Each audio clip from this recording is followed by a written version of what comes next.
Therapists can do a lot of damage. This is a statement made by Joshua Coleman PhD in his book, Rules of Estrangement. In this book, he tells us about the damages that a therapist can cause when they jump to conclusions about parents.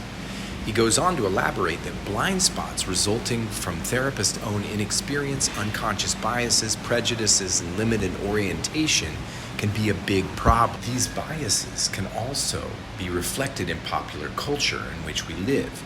Therapists who are not willing to challenge these popular culture biases can be part of the problem. For example, in the 1950s, if you were treating a woman who was unfulfilled with her own role as a homemaker, you wouldn't even encourage her to have a career of her own. Instead, you would look at it as if she had some kind of neurosis, something wrong with her because homemaking makes other women happy.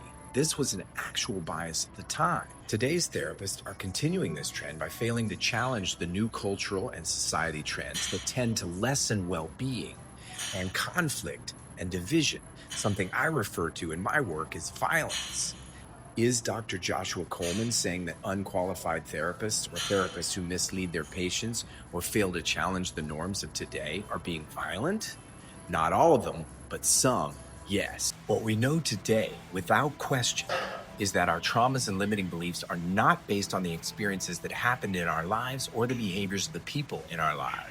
That might sound crazy because those of us who experience trauma understand that those experiences had great impact on our lives. But there's another step that we need to take. The real trauma comes from the stories that we tell ourselves about those experiences or the people.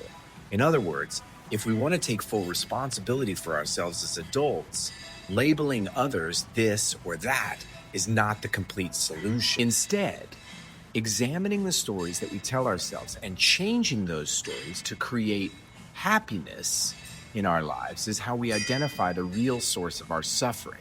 My 31 years of experience in this field has shown me that processing triggers and neutralizing trauma is the most effective and fastest way to get to the root of our suffering and change and transform it into empowering belief.